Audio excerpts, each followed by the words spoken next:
Hello everyone and welcome back to my channel. This is Spring Porter with Spring Solutions LLC. In this video, I'm going to be going over creditor claims again.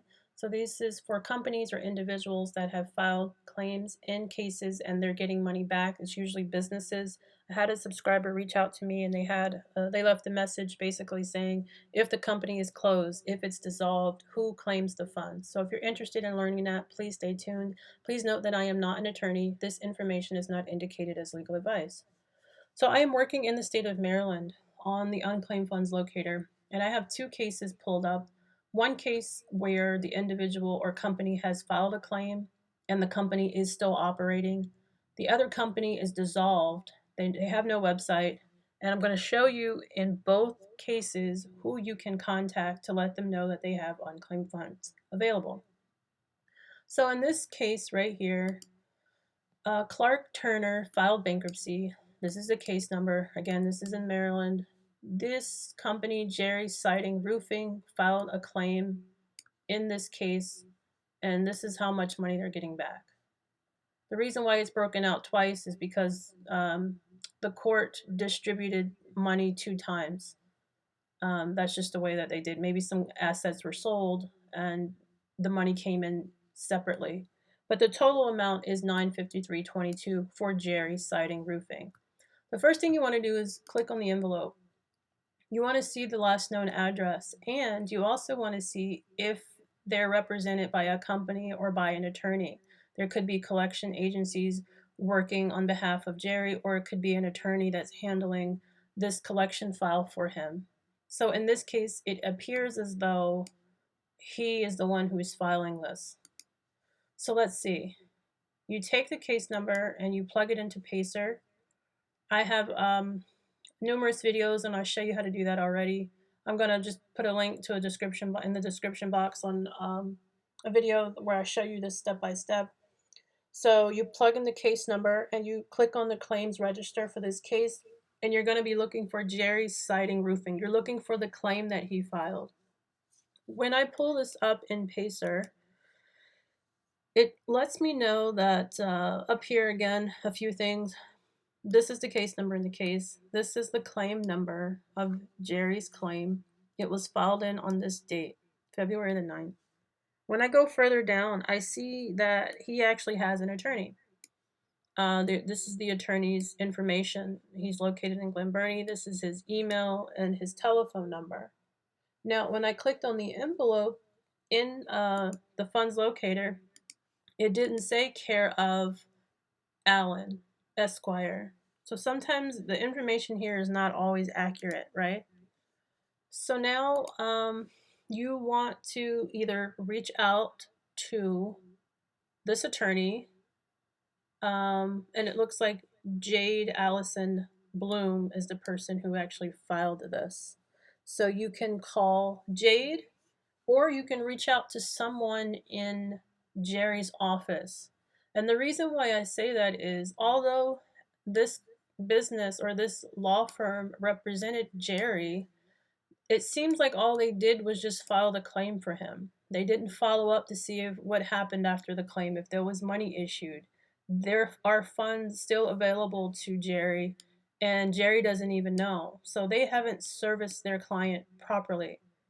So for me, I would just kind of override that and go straight to Jerry, to be honest, because they didn't do their good job anyway.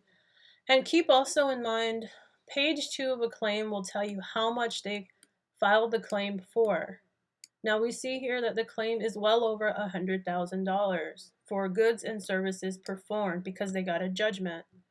Clark Turner asked for them to fix his house or fix something, and he didn't pay them, and they had a judgment because on the court docket here, this is the claims register. When you go down, I show you how to do this in my course as well. I'm going to show you again here. I'm looking for Siding, Jerry Siding here. This is his claim again, same information, claim 20 through 23, the date it was filed. Underneath here, it says what is the description of the claim is. This is for goods and services, and it says confessed judgment promissory note.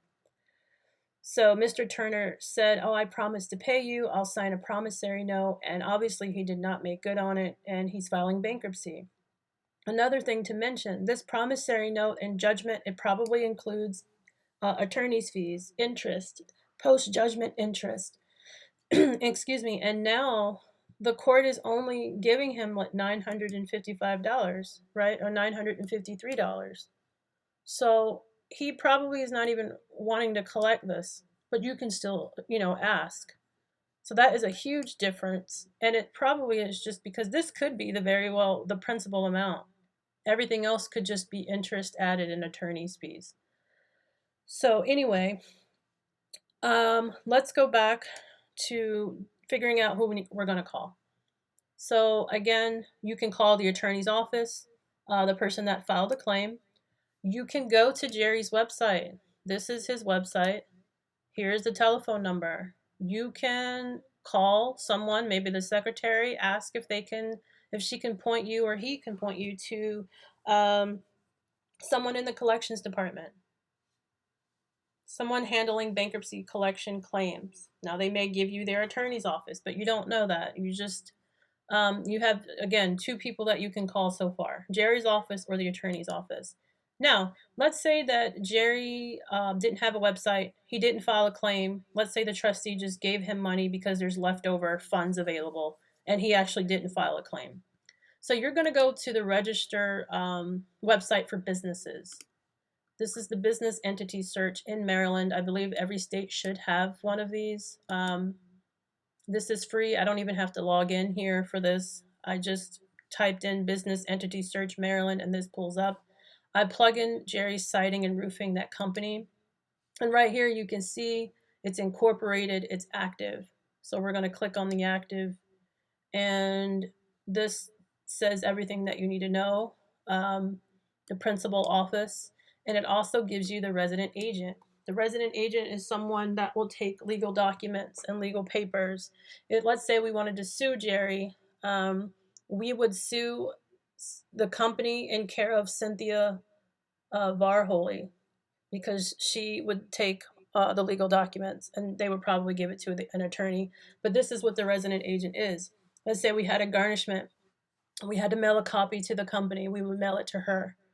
Okay, so you have three people that you can call. Resident agent, you can call someone in Jerry's office or the collections department in Jerry's office, or you can call the attorney's office, right? So you have three people. So this is the case in which it is still operating and you're unsure who to talk to. All right, so now let's go to the case where the company is closed, it's dissolved, they don't have a website, they actually don't have a claim. Who are you going to call? Right? So I'll give you another example. This is United Property Holdings, LLC. This example, it looks like it's a condominium in Maryland that went under. They filed bankruptcy, and these are all the creditor claims that filed, individuals and people. So United Property Holdings, we're actually just going to look them up. I've already looked them up. I could not find a website for them, which is a good indicator that the company is closed when you can't find a website. And they actually do not have a claim filed. The trustee just distributed money, maybe equally or evenly, to a few people. See, this is the same amount. So some people got the same amount. At any rate, we are going to type in their name, and right here it says old name. So that is a good indicator that they're closed, or in this case it was merged. It was merged with another company. The new company is Northwest Registered Agent Service, Inc. So it says specifically that this business is not in good standing. You could send a letter or send your marketing to this particular address. Being that the company, it merged, it says right here, it's not in good standing, you may not get far. And these are the things that you're looking at. Again, I have a video I discuss about what makes a good claim. One of those indicators is a claimant that is responsive. Well, this one we can't really locate the person. This is a company name. We don't have an individual. This may not be the best claim to go after. You're not going to be able to claim everything that you see, regardless of, the amount. And you think that it could really work. Sometimes it just doesn't work. So in this instance, for me, I would not go after or pursue United Property Holdings LLC. I may send one letter, but I wouldn't follow up on it, because it just seems like there's not even a person's name here. You could, maybe take this and plug it into, Google and see what number pops up, but it's not, I don't think that's worth your time. All right. So that's how you search creditor claims. I've gone over that process before. Now there is an additional step. Again, as I mentioned, that is covered in my course.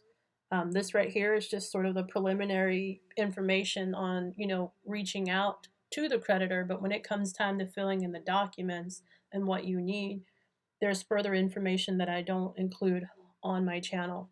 So just in case you're interested in working these, you're going to either have to do your individual research, or you can just take my course and I can show you how to do that in my course. Totally up to you. Okay, so I'll give you the numbers on my YouTube channel since we are going to enter into that contest soon. I am currently at 176, so not bad, just a few more, 24 more. And then I will give you the breakdown on how to enter the contest for 3 lucky subscribers who will be in a chance to enter a contest to take my course for $500. So again, all the links will be in the description box. Please continue to like, share, subscribe to my channel. Please, you can email me, give me a message, let me know what type of videos that you would like to see, or what information you would like next. I will take that into consideration and I will try to incorporate it into my channel. Until then, I will see you next time. Thank you for watching.